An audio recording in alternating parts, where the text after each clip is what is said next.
Hi everyone, അസ്സലാമു welcome back. Easy pizza അല്ലെങ്കിൽ തട്ടിക്കൂട്ട് പിസ്സ. ഗസ്റ്റൊക്കെ വരുമ്പോൾ 10 മിനിറ്റ് കൊണ്ട് നമുക്ക് ഈ പിസ്സ പ്രിപ്പയർ ചെയ്യാം. പിസ്സ ഡോ ഒന്നും ഉണ്ടാക്കി നമ്മുടെ സമയമൊന്നും വേസ്റ്റ് ചെയ്ത് കളയണ്ട. പ്രിപ്പറേഷൻ കണ്ടാലോ? ഒരു പാനിലേക്ക് കുറച്ച് ബട്ടർ ഇടാം. ബട്ടർ ഒന്ന് മെൽറ്റായി വരുമ്പോൾ കട്ട് ചെയ്ത് വെച്ചിരിക്കുന്ന ബ്രെഡ് സ്ലൈസസ് അറേഞ്ച് ചെയ്ത് കൊടുക്കാം. ഇനി ഒരു 3 മുട്ടയിലേക്ക് കുറച്ച് സവാള, തക്കാളി, പച്ചമുളക്, ഉപ്പ്, ചില്ലി ഫ്ലേക്സ് ഇട്ട് നന്നായിട്ട് ബീറ്റ് ചെയ്യാം. ഇനി നമ്മൾ അറേഞ്ച് ചെയ്ത് വെച്ചിരിക്കുന്ന ബ്രെഡ് സ്ലൈസസിൻ്റെ മുകളിലോട്ട് ഒഴിച്ചു കൊടുക്കാം. ലോ ഫ്ലെയിമിൽ വെച്ച് വേണം നമ്മൾ കുക്ക് ചെയ്യാം. നമുക്കിതൊന്ന് മറിച്ചിട്ട് കൊടുക്കാം. ടോപ്പിലായിട്ട് കുറച്ച് പിസ്സ സോസ് നമുക്ക് സ്പ്രെഡ് ചെയ്ത് കൊടുക്കാം. എല്ലാ സ്ഥലത്തും നന്നായിട്ട് സ്പ്രെഡ് ചെയ്തതിന് ശേഷം ചെറുതായിട്ട് കട്ട് ചെയ്ത് വെച്ചിരിക്കുന്ന സവാള മുകളിലോട്ട് ഇട്ട് കൊടുക്കാം.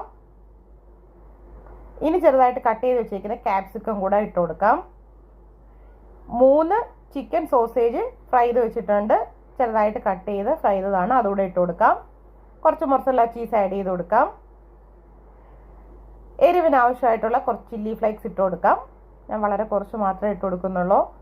ഇനി 3 സ്ലൈസ് ചീസ് സ്ലൈസ് കൂടെ നമ്മൾ ഇതിൻ്റെ മുകളിലോട്ട് ഇട്ട് കൊടുക്കുന്നുണ്ട്. പാൻ ക്ലോസ് ചെയ്ത് വെച്ച് 2 to 5 മിനിറ്റ്സ് നമുക്ക് ലോ ഫ്ലെയിമിൽ കുക്ക് ചെയ്യാം. ടേസ്റ്റി ആയിട്ടുള്ള ഈസി പിസ്സ റെഡി ആയിട്ടുണ്ട്. തീർച്ചയായിട്ടും എല്ലാവരും പ്രിപ്പയർ ചെയ്ത് നോക്കണം. വീഡിയോ ഇഷ്ടപ്പെട്ടാൽ ലൈക്ക് ചെയ്യാനും കമൻറ്റ് ചെയ്യാനും മറക്കരുത്. ഇൻഷാ അല്ലാഹ് അടുത്ത വീഡിയോ ഉടനെ